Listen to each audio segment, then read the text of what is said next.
CM ಅವರು ಮತ್ತು ನಿಮ್ಮ ಒಡನಾಟ ಸುದೀರ್ಘ ವರ್ಷಗಳ ಒಡನಾಟ. ಆದರೆ ಈಗ ಇವು ಶಾಸಕರು ಏನು ಹೇಳ್ತಾರೆ ಅಂದರೆ 2018ರಲ್ಲಿ 13ರಲ್ಲಿ ಇದ್ದಂಥ ಸಿದ್ದರಾಮಯ್ಯ ಬದಲಾಗ್ಬಿಟ್ಟಿದ್ದಾರೆ ಅಂತ ಹೇಳಿ ಒತ್ತಡ ಏನಾದ್ರು ಇದೆಯಾ ಸಿದ್ದರಾಮಯ್ಯ ಸರ್?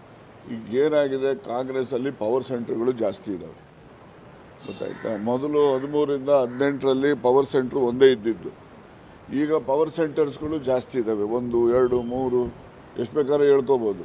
ಈ ಪವರ್ ಸೆಂಟರ್ಗಳು ಜಾಸ್ತಿ ಇದ್ದಾಗ ಜಂಜಾಟನೂ ಜಾಸ್ತಿ ಆಗ್ತದೆ. ಆ ಹಿನ್ನೆಲೆಯಲ್ಲಿ ಅವರು ಕೂಡ ಆ ಒಂದು ಪರಿಸ್ಥಿತಿಗೆ ಅನುಗುಣವಾಗಿ ಅವರು ಸರ್ಕಾರವನ್ನು ಪಕ್ಷವನ್ನು ನಡೆಸಬೇಕಾಗ್ತದೆ. ಅದು ಅವ್ರಿಗೆ ಆಗ್ತಕ್ಕಂಥ ಅನುಭವ ಇರಬಹುದು.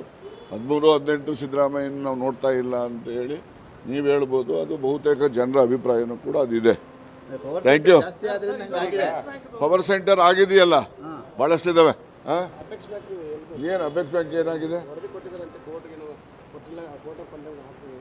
ಅಯ್ಯೋ, ಕೋರ್ಟ್ ಇರೋದು ಯಾಕ್ರಿ?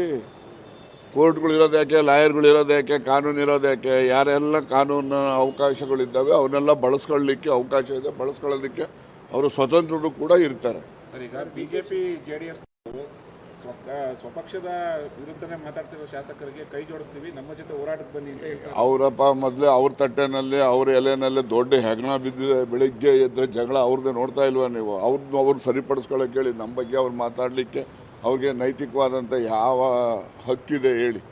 ಅವರ ತಟ್ಟೆ ಎಲೆ, ಊಟದ ಎಲೆ ಇದೆಯಲ್ಲ, ದೊಡ್ಡ ಹೆಗಣ ಬಿದ್ದಿದೆ. ಇಲ್ಲಿ ನಮ್ಮಲ್ಲಿ ನೊಣ ಬಿದ್ದಿರ್ಬೋದು, ನೊಣದ್ದೇ ತೋರಿಸ್ತಾರೆ ಹೊರತು ಹೆಗಣದ ಬಗ್ಗೆ ಮಾತಾಡೋಕೆ ಹೇಳಿ ಅವ್ರಿಗೆ. ಸೆಪ್ಟೆಂಬರ್ ಜೋರಿದೆ ಸರ್, ಸೆಪ್ಟೆಂಬರಲ್ಲಿ.